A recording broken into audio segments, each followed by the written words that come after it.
گلا دیں گے بدن اپنا، ہمیں دنیا سے کیا مطلب. لا تحسبوه شرا لكم بل هو خير لكم لكل امرئ منكم ما اكتسب من الاثم والذي تولى كبره منهم له عذاب عظيم. کل کے سبق میں ایک آیت بیان کی گئی تھی. اس کا مطلب یہ ہے کہ اگر کوئی شوہر اپنی بیوی کے متعلق غلط حالت میں دیکھے تو وہ کیا کرے. اس میں میں نے کل واقعہ بیان کر دیا تھا اشارتاً کہ حضرت سعد بن عبادہ رضی اللہ تعالیٰ عنہ جو انصار کے سردار تھے، جب اللہ کے نبی نے یہ بات بیان کی کہ اگر کوئی زنا میں دیکھے تو 4 گواہ لائے تو ہی اس کی بات اعتبار ہوگا، ورنہ اس کو ایسی پڑے مارے جائیں گے. تو حضرت سعد بن عبادہ کھڑے ہوئے اور عرض کیا کہ یا رسول اللہ، ایسی جگہ پر گواہ ہم کہاں سے لائیں گے؟ اللہ کے نبی وہاں پر خاموش رہے تھے. اس کے بعد حضرت سعد بن عبادہ گھر چلے گئے. کچھ ہی دن ہوئے تو انصار میں سے ایک صحابی حضرت وہب بن منبہ رضی اللہ تعالیٰ عنہ حضرت سعد کے پاس آئے اور آ کر عرض کیا کہ میں گھر پہ کھیت میں گیا تھا پانی چلانے کے لیے اپنے کام سے. جب رات کو آیا تو میں نے اپنی بیوی کو اس حالت میں دیکھا. وہاں نے کہا میرے پاس کوئی گواہ تو نہیں. تو حضرت صاحب نے کہا جس چیز کا ہمیں خطرہ اور خدشہ تھا وہ ہمارے ہی گھر ہوا. آخرکار وہ دونوں صبح اللہ کے نبی کے پاس گئے اور جا کر پوری بات بیان کی. تو اللہ کے نبی نے فرمایا کہ آپ نے یہ گواہی دی ہے لیکن آپ کے ساتھ دوسرے کوئی گواہ نہیں ہے، اس لیے آپ کو تو 80 کوڑے کی سزا ہوگی. بخاری کی روایت ہے. آپ اپنی کمر تیار رکھو 80 کوڑوں کے لیے، 80 دولے آپ کو مارے جائیں. اپنی زبان میں ہینٹر کہتے ہیں، چاپ کا ہینٹر جو چمڑے کا. اسی دوران اللہ تعالیٰ نے یہ آیت اتاری تھی جس میں حکم دیا گیا کہ اب شوہر کے لیے گواہ ڈھونڈنے کی ضرورت نہیں ہے. اگر وہ اپنی بیوی کو غلط حالت میں دیکھے تو اس کے پاس ایک دوسرا راستہ ہے کہ وہ 4 مرتبہ اللہ کی قسمیں کھا کر کے یہ کہے کہ میں سچا ہوں اور 5ویں مرتبہ لعنت کی قسم کھائے. جو میں نے کل پوری تفصیل بتائی تھی وہ آیت کس واقعے کے تحت نازل کی گئی ہے.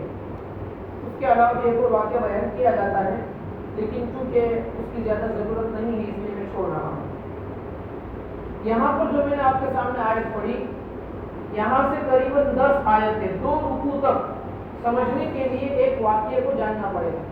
واقعہ ہے واقعہ عفق جس کو کہا جاتا ہے. حدیث کی کتابوں میں یہ واقعہ تفصیل کے ساتھ بیان کیا گیا ہے.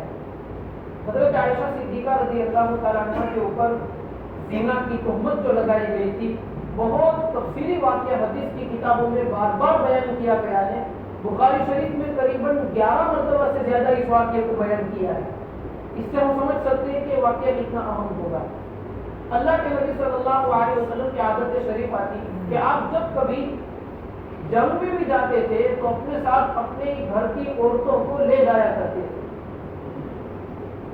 اب آپ سن ہجری 6 میں جنگ میں جانے والے تھے. غزوہ مریسیع جس کو کہا جاتا ہے بنو المصطلق، 2 نام اس غزوے کے.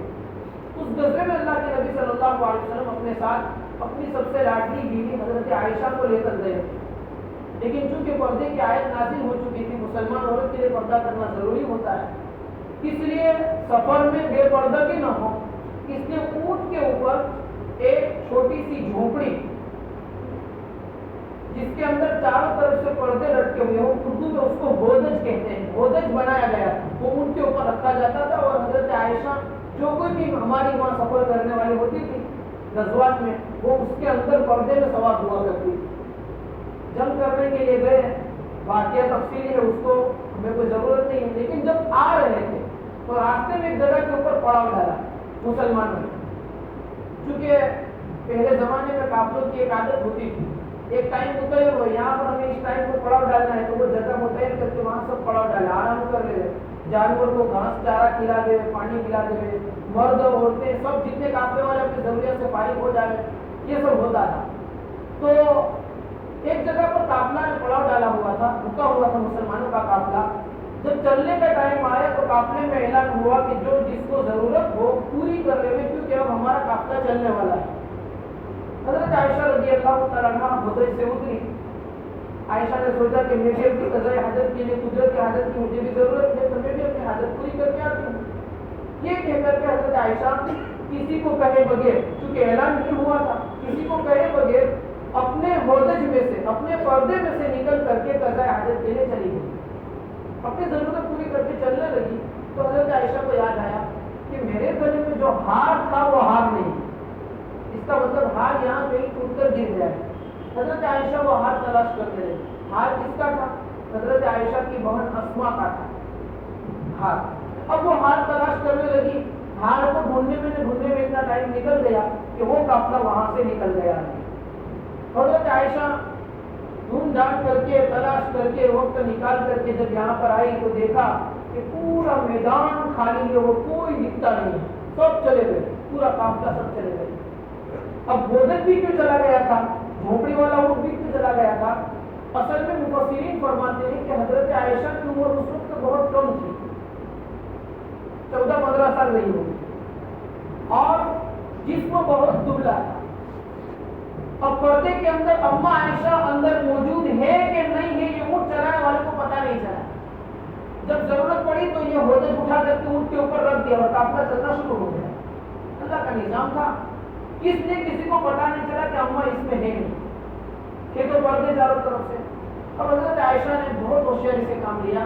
سوچا کہ اگر میں آگے پیچھے ہو جاؤں گی تو لوگ مجھے تلاش کرنے میں سب حیران ہو جائیں گے جب پتہ چلے گا کہ عائشہ نہیں ہے. تو اس لیے عائشہ نے دیکھا کہ ایک صاف شفاف پتھر وہاں پر ایک چٹان پڑی ہوئی تھی، اس کے اوپر ٹیپ لگا کر کے حضرت عائشہ بیٹھ گئے کہ کسی کو بھی پتہ چلے گا آگے چل کر کہ عائشہ نہیں ہے تو مجھے تلاش کرتے کرتے یہیں پر آئیں گے کہ آپ نے یہیں پر رکا، اسی راستے پر آئیں گے. اس لیے حضرت عائشہ وہاں پر ٹیپ لگا کر کے بیٹھ گئی. روایتوں میں آتا ہے کہ حضرت عائشہ تھکی ہاری تھی اور ایمان اور استقامت اور اللہ تعالیٰ کی طرف سے ایک ہمت، ایمانی طاقت ان کے پاس وہ تھی کہ اس جنگل بیابان میں، چٹیل میدان میں جہاں پر کوئی پرندہ اور کوئی جانور بھی نہیں ہوتا تھا، ایسی جگہ پر رات کے وقت حضرت عائشہ اکیلی پتھر پر بیٹھی اور خدا کا کرنا ایسا ہوا کہ نیند آ گئی، آرام سے سو گئی. صبح ہو گئی. صبح ہوا، تھوڑا تھوڑا اجالا ہوا تھا، فجر کا ٹائم تھا ابھی تو بس تھوڑا تھوڑا اجالا ہوا تھا. اللہ کے نبی صلی اللہ علیہ وسلم نے ایک صحابی کو قافلہ کے بہت دور پیچھے رکھا تھا کہ جب قافلہ چلا جائے اس کے بعد آپ کو آنے کا، کوئی چیز کہیں گری پڑی ہو، ادھر ادھر ہو تو آپ کو لے کر آنے. صبح کے وقت وہ اس میدان میں پہنچے تو دور سے دیکھا کہ کوئی مرد سو رہا ہے. قریب جا کر کے دیکھا تو پتا چلا کہ یہ تو اما عائشہ ہے. وہ آنے والے صحابی جس کو پیچھے رکھا گیا تھا اس کا نام تھا حضرت صفوان ابن معطل رضی اللہ تعالیٰ. حضرت صفوان نے جب قریب آ کر کے دیکھا کہ یہ تو اما عائشہ ہے تو بے تحاشا زبان سے انا للہ و انا الیہ راجعون نکل گیا کہ پورا قافلہ چلا گیا ہے اور امی جان یہاں پر ایک اکیلے آرام کر رہی ہے. جب انا للہ کی آواز حضرت عائشہ کی کان پہ پڑی فوراً آنکھ کھل گئی اور جو اپنا چہرہ کھلا تھا کپڑے سے ڈھانپ لیا، پردہ کر لیا. حضرت صفوان نے عائشہ کو پہچانا کیسے کہ ہماری اما ہے؟ فرماتے ہیں پردے کی آیت نازل ہونے سے پہلے حضرت صفوان نے عائشہ کو دیکھا ہوا تھا، پہلے سے پہچان دیتے کہ یہ اما عائشہ ہے، اس لیے یہاں پر چہرہ دیکھ کر کے پہچان گئے. جیسے حضرت عائشہ کی آنکھ کھلی، اپنے چہرے کے اوپر پردہ کر لیا، حضرت صفوان نے اپنا اونٹ بٹھا دیا اور ایک دور جگہ پر چلے گئے. حضرت عائشہ اونٹ کے اوپر جو اونٹ کے اوپر بیٹھ گئی. اس کے بعد حضرت صفوان اونٹ کی نکیل پکڑ کر آگے چلنے لگے اور اما عائشہ اس کے اوپر بیٹھ گئی. اس طریقے سے سفر طے کیا. چلتے چلتے دوپہر تک چلے. دوپہر کا وقت ہوا جس کو ہم 11:30-12 بجے کا وقت کہتے ہیں. اس وقت عام طور پر اس زمانے میں قافلے آرام کرتے تھے. کیلولا کا وقت ہوتا تھا، جانوروں کو آرام دینے کا وقت ہوتا تھا اور لوگوں کو کھانے کا وقت ہوتا تھا. اس وقت میں حضرت صفوان اما عائشہ کو لے کر کے مسلمانوں کے قافلے میں پہنچے. لیکن اللہ کی مرضی، جب حضرت صفوان وہاں پر پہنچے تو یہ دوسرے جہاں لوگوں نے دیکھا، وہاں پر ایک اس شخص نے بھی دیکھ لیا جو منافقوں کا سردار تھا. میں نے پہلے دن سبق شروع کیا تھا، اس وقت میں نے کہا تھا کہ یہودیوں نے جب میدانی جنگ میں مسلمانوں کے سامنے ہار گئے تھے تو انہوں نے مسلمانوں میں سے غدار کھڑے کیے تھے جو منافق قسم کے لوگ تھے اور منافق تھے. اس منافق کی جماعت کا سردار تھا، ان غداروں کی جماعت کا سردار تھا عبداللہ ابن ابی ابن سلول. اس نے بھی اما عائشہ کو اور حضرت صفوان کو آتے ہوئے دیکھ لیا. اب اس کو موقع مل گیا، اس نے ایران قرآن کی غلط باتیں اور افواہیں پھیلانی شروع کر دی اور اما عائشہ پر حضرت صفوان پر زنا کی تہمت تک لگائی. لیکن یہ اما عائشہ کو پتا نہیں تھا، مسلمانوں کو بھی پتا نہیں تھا وہاں. تو پھر وہاں سے چلتے ہوئے قافلہ مدینہ ہے. جب مدینہ پہنچے تو خدا کا کرنا ایسا ہوا کہ حضرت عائشہ بیمار ہو گئی اور یہ بیماری 1 مہینے تک رہی. بیماری بھی تھی اور اوپر سے دیکھا جاتا تھا، حضرت عائشہ دیکھتی تھی کہ اللہ کے نبی صلی اللہ علیہ وسلم جب کبھی میرے گھر میں آتے ہیں غزوہ سے آنے کے بعد، جب بھی میرے گھر میں آتے ہیں تو صرف سلام کہتے ہیں، خیریت پوچھتے ہیں اور آپ کے چہرے پر ایک غم ہے، ایک بہت زیادہ غمگین چہرہ آپ کا نظر آتا ہے، پتہ نہیں چلتا کیا معاملہ ہے. عائشہ بیمار ہے تو گھر سے نکلتی نہیں ہے اور آپ کچھ کہتے نہیں ہیں. اسی طرح 1 مہینہ گزر گیا. 1 مہینے تک گاؤں میں برابر چرچا ہوتا رہا. جہاں منافقین نے آپ پر تہمت لگائی اور مکہ کے مشرک مدینہ المنورہ کے اندر جو کافر تھے اور اس کے علاوہ جو یہودی تھے انہوں نے جو باتیں خوب اڑائی، اس کے ساتھ ساتھ مدینہ سے اطراف میں جو کافر تھے اور اسی کے ساتھ ساتھ کچھ بھولے بھالے مسلمان بھی اس باتوں میں آ گئے، وہ بھی تہمت لگانے لگ گئے. ان بھولے بھالے مسلمانوں میں حضرت حسان بن ثابت رضی اللہ تعالیٰ عنہ، حضرت مصطح رضی اللہ تعالیٰ عنہ اور صحابیہ میں حضرت حمنہ رضی اللہ تعالیٰ عنہ، یہ 3 لوگوں کا نام آتا ہے کہ وہ بھی حضرت عائشہ پر تہمت کی باتیں لوگوں میں کہتے تھے. چونکہ منافق نے بات ہی ایسی چلائی تھی. 1 مہینے کے بعد اب پورا مہینہ نکل گیا، عائشہ تو بیمار ہے، گھر سے اما باہر نہیں نکلتے ہیں، کسی کو کوئی آنا جانا ہوتا نہیں ہے کہ ادھر ادھر کی باتیں پوچھے. 1 مہینے کے بعد ایسا ہوا کہ حضرت اما عائشہ کو قضائے حاجت کی ضرورت پڑی اور چونکہ بیماری کی وجہ سے کمزوری ہو گئی تھی، پورا مہینہ بیمار رہے تھے. ایک تو بیماری تھی، اوپر سے اللہ کے رسول غمگین تھے اور دونوں کے آپس میں محبت ایسی تھی کہ اپنے محبوب کو غمگین دیکھ کر کے غم خود کا دور نہیں ہوتا ہے. اب قضائے حاجت کے لیے جانا ہوا تو حضرت عائشہ نے مصطح کو، حضرت مصطح جس کا میں نے ابھی نام لیا کہ جو لوگوں نے حضرت عائشہ کی تہمت کی باتیں کرتا ہے، ان کی ماں حضرت عائشہ کی خادمہ تھی اور ساتھ رہتی تھی. حضرت عائشہ ان کو ساتھ لے کر کے قضائے حاجت کے لیے گئی.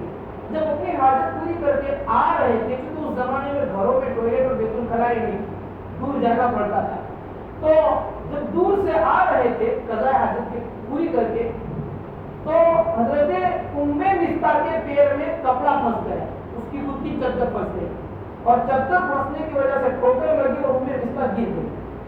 جیسے مصطح زمین کے اوپر گری، گرتے ہی ان کی زبان سے بددعا نکل گئی کہ میرے بیٹے مصطح تیرا ستیاناش ہو. اپنی گجراتی زبان میں یہ کہتے ہیں تعیسن مصطح، مصطح تیرا ناش ہو، تو ہلاک ہو جا. جب حضرت عائشہ نے یہ بات سنی تو پہلے تو ہاتھ پکڑ کر تو مصطح کو کھڑا کیا اور پھر کہا امی جان آپ اپنے بیٹے کو بددعا دیتی ہو، مصطح تو آپ کا بیٹا ہے، اس کو آپ بددعا دیتی ہو. اور دوسری بات یہ کہ یہ مصطح تو وہ ہے جو غزوہ بدر کے اندر اللہ کے نبی کے ساتھ شریک تھا جہاد کرنے میں. اتنے بڑے درجے کے صحابی کو آپ بددعا دیتے ہو، وہ بھی ہلاک ہونے کی. تو اس وقت مصطح بولی کہ عائشہ تمہیں کچھ پتا نہیں ہے؟ تو حضرت عائشہ نے کہا نہیں، کیا بات ہے؟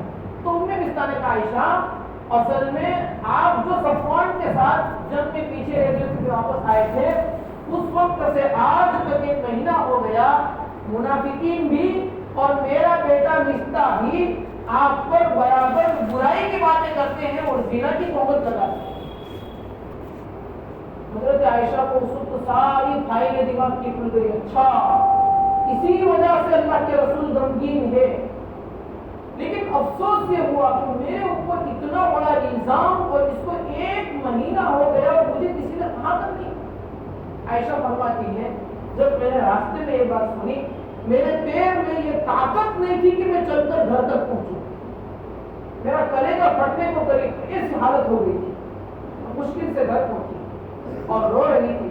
اس حالت میں اللہ کے رسول صلی اللہ علیہ وسلم تشریف لائے روزانہ کی طرح، اور آ کر آپ نے سلام کیا، خیریت پوچھی، اور پھر اللہ کے رسول جیسے ہی تشریف لائے حضرت عائشہ نے سلام کا جواب دیا تو ڈائریکٹ یہ کہا، یا نبی اللہ میں اپنے ابا کے گھر جانا چاہتی ہوں، کچھ دن وہاں نکال کر کے آؤں۔ ایسا نہیں کہ میرا مقصد یہ تھا کہ میں اپنی امی کے پاس جا کر پوچھوں تو صحیح کہ کیا معاملہ ہے، کسی نے تو کچھ کہا نہیں تھا۔ اب حضرت عائشہ کو اللہ کے نبی نے اجازت دے دی، آپ اپنے گھر چلی گئی۔ حضرت عائشہ ابو بکر صدیق رضی اللہ عنہ کے گھر، چونکہ ان کے ابا کا گھر تھا، وہاں چلی گئی۔ وہاں پر جانے کے بعد سب سے پہلے اپنی امی سے ملی اور والدہ سے جا کر کہا حضرت عائشہ نے، امی جان میرے بارے میں کیا باتیں ہو رہی ہیں، آپ کو پتہ ہے؟ تو حضرت عائشہ کی والدہ نے حضرت ابوبکر کی بیوی نے کہا، ہاں بیٹی مجھے سب پتہ ہے کہ کیا باتیں ہو رہی ہیں، لیکن صبر کرو بیٹا، نیک عورتوں کے پیچھے، بڑی عورتوں کے پیچھے حسد کرنے والے لوگ ضرور ہوتے ہیں، جو تانے مارتے اور حسد کرتے ہیں، صبر کرو۔ حضرت عائشہ نے جب یہ سنا تو پوچھا، کیا میرے ابا کو یہ پتا ہے کہ میرے بارے میں ایسی باتیں ہو رہی ہیں؟ عورت کو، بیٹی کو ایک فکر باپ کی ہوتی ہے اور دوسری شوہر کی ہوتی ہے، بیوی کو۔ تو پہلا سوال یہ کیا، یہ باتیں گاؤں میں چل رہی ہے، پورے مدینہ میں ایسی باتیں ہو رہی ہیں، میرے ابا کو پتا ہے؟ تو حضرت ابوبکر کی بیوی نے کہا، ہاں آپ کے ابا جانتے ہیں۔ حضرت عائشہ فرماتی، میری تو چیخ نکل گئی۔ میں نے کہا، کیا اللہ کے رسول کو پتا ہے؟ میرے شوہر کو بھی پتا ہے؟ میری والدہ نے کہا، ہاں بیٹی آپ کے شوہر کو بھی پتا ہے۔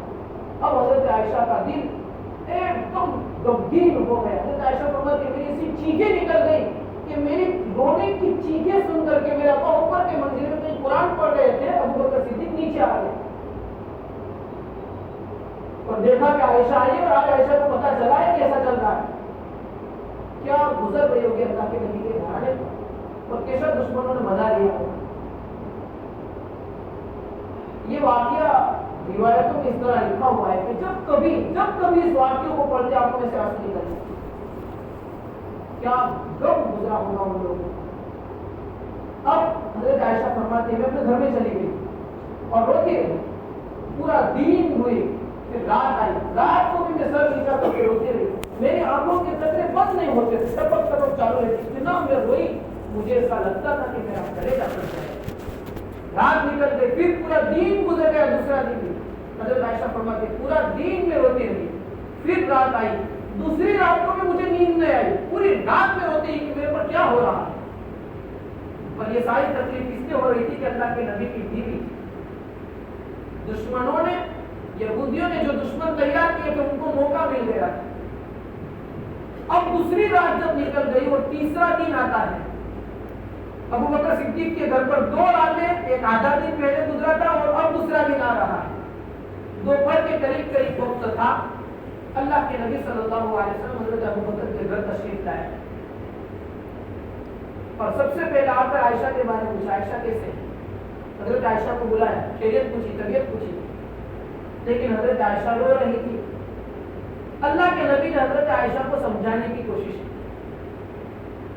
آپ دیکھیے دشمنوں نے باتیں کیسی کی تھی کہ خود اللہ کے نبی کے دل میں بھی کیسی بات آئی تھی۔ آپ نے حضرت عائشہ سے یہ کہا، عائشہ اگر تو پاک دامن ہے، تو نے کوئی گناہ نہیں کیا ہے، تو تجھے رونے کی کوئی ضرورت نہیں ہے، اللہ تعالیٰ تجھے ہر عیب سے بری اور پاک کر دے گا۔ اللہ کے نبی نے فرمایا۔ آگے اللہ کے رسول نے فرمایا، عائشہ اگر آپ سے گناہ ہو گیا ہے، اگر آپ سے غلطی ہو گئی ہے تو اللہ کے سامنے معافی مانگ لے، اس لیے کہ اللہ تعالیٰ گناہوں کو معاف کر دیتا ہے، بڑا معاف کرنے والا اور رحم کرنے والا ہے۔ اللہ غفور رحیم ہے، آپ معافی مانگیں۔ حضرت عائشہ کہتی ہے، جب میں نے یہ دیکھا کہ اللہ کے رسول مجھ سے یہ بات کر رہے ہیں کہ اگر آپ سے گناہ ہوا ہے تو معافی مانگ لے، اس سے مجھے اندازہ ہوا کہ معاملہ بہت آگے بڑھ گیا ہے۔ اب میں نے اپنے ابا سے کہا، ابا جان اللہ کے رسول کو جواب دیجیے۔ ابوبکر صدیق رضی اللہ تعالیٰ عنہ خاموش دیکھ رہے تھے، آنکھوں سے آنسو جاری تھے۔ حضرت عائشہ سے کہا میں کچھ نہیں بول سکتا کیونکہ سامنے اللہ کے رسول ہیں. عائشہ کہتی ہے میں نے اپنی والدہ کی طرف دیکھا اور کہا مجھے آپ جواب دو. تو اللہ کے رسول صلی اللہ علیہ وسلم کے سامنے حضرت ابوبکر کی بیوی بھی کچھ نہیں بولی. حضرت عائشہ کہتی ہے بس یہاں پر جب میرے ماں اور ابا کچھ نہیں بولے تو میری آنکھوں میں سے جو آنسو ٹپک رہے تھے وہ بند ہو گئے اور اللہ تعالیٰ نے قدرتی حضرت عائشہ کو ہمت دے دی اور آپ علیہ الصلوۃ والسلام کے سامنے وہ الفاظ بیان کیے جس کو مفسرین نے تفسیر کی کتابوں میں آج تک محفوظ رکھے ہیں. ترجمہ میں آپ کے سامنے بیان کرتا ہوں. حضرت عائشہ نے یہ کہا اے میرے شوہر، اے اللہ کے رسول، اگر میں آپ کے سامنے یہ کہوں گی کہ میں نے یہ گناہ نہیں کیا ہے اور اللہ بھی جانتے ہیں کہ میں نے نہیں کیا ہے، پھر بھی تم میں سے کوئی میری بات نہیں مانو گے. حضرت عائشہ کہہ رہی ہے اور اگر میں اقرار کروں کہ ہاں میں نے گناہ کیا ہے، حالانکہ میں نے کیا ہے اللہ جانتے ہیں، پھر بھی میں اقرار کروں تو تم سب میری بات کی تصدیق کرو گے. اس جب میرے پاس کوئی راستہ نہیں ہے، میرے پاس تو صرف وہی راستہ ہے اور میں تو صرف وہی کہوں گی جیسا کہ حضرت یعقوب علیہ السلام نے حضرت یوسف علیہ السلام کے بھائیوں سے کہا تھا فصبر جمیل واللہ المستعان علی ما تصفون. میرے لیے تو صبر کرنا ہی اچھا ہے اور اللہ تبارک و تعالیٰ ہی بہترین مددگار ہیں ان تمام باتوں پر جو یہ سارے لوگ بیان کرتے ہیں. حضرت عائشہ فرماتی ہوئی اتنا بول کر کے سائڈ پہ بیٹھ گئی. بس یہیں پر اللہ کے رسول تشریف فرما ہے کہ وہی کے آثار ظاہر ہوئے. ایسا لگا کہ اللہ کے رسول پر وہی اتر رہی ہے. جس وقت تو وہی اتر رہی تھی چونکہ عادت تھی آپ کی گردن نیچے کر کے بیٹھ جانا، آپ کی پیشانی سے وہ موتیوں کی طرح قطرے کا ٹپک جانا پسینے کے قطروں کا.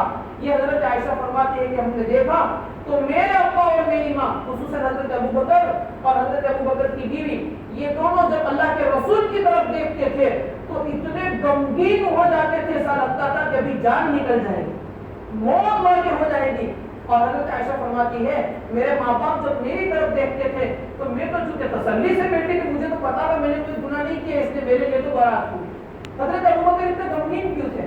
ابوبکر غمگین اس لیے تھے کہ حضرت ابوبکر کو یہ ڈر تھا کہ کہیں میری بیٹی کے بارے میں کوئی ایسا حکم نازل ہو گیا جس میں میری بیٹی کا کوئی عیب بیان کیا گیا ہو یا اس کے لیے کوئی دکھ کی بات ہو تو قیامت تک آنے والی امت اس قرآن کو پڑھے گی اور میری بیٹی کی برائی کو پڑھے گی، اور اگر اللہ نے برات کر دی تب تو کوئی حرج نہیں ہے. حضرت عائشہ فرماتی ہے مجھے ایسا تھا کہ میرے معاملے کی برات ہوگی لیکن اللہ تعالیٰ اللہ کے رسول کو خواب میں بتا دیں گے یا فرشتے کے ذریعے سے کوئی بات کہہ دیں گے، بس یہی تھا. ایسا پتا نہیں تھا کہ اللہ تعالیٰ میری برات کے لیے میری پاکی بیان کرنے کے لیے قرآن میں 10 آیتیں اتاریں گے. اب اللہ کے رسول کے اوپر جیسے وحی پوری ہوئی آپ علیہ السلام کا چہرہ مسکرانے لگا، ایک دم خوشی سے چمکنے لگا اور آپ نے فرمایا عائشہ تیرے لیے خوشخبری ہو، بشارت ہو، اللہ تعالیٰ نے آسمان سے تیری براءت کو اتار دیا ہے. اس طرح کر کے اللہ تعالیٰ نے کل 10 آیتیں اتاری تھی جو حضرت عائشہ رضی اللہ تعالیٰ عنہ کی پاک دامنی اور عفت کو بیان کر رہی ہے. یہ روایت جو آیتیں اتری تھی وہ میرے ابھی جو ایک آیت پڑھی وہاں سے کل 10 آیتیں اسی لیے حضرت عائشہ کے لیے اتری تھی. اس سے پہلے ہم نے یہ واقعہ پڑھ لیا، آئندہ پھر انشاءاللہ ان آیتوں کی تفسیر کریں گے. اللہ تعالیٰ عمل کی توفیق عطا فرمائے.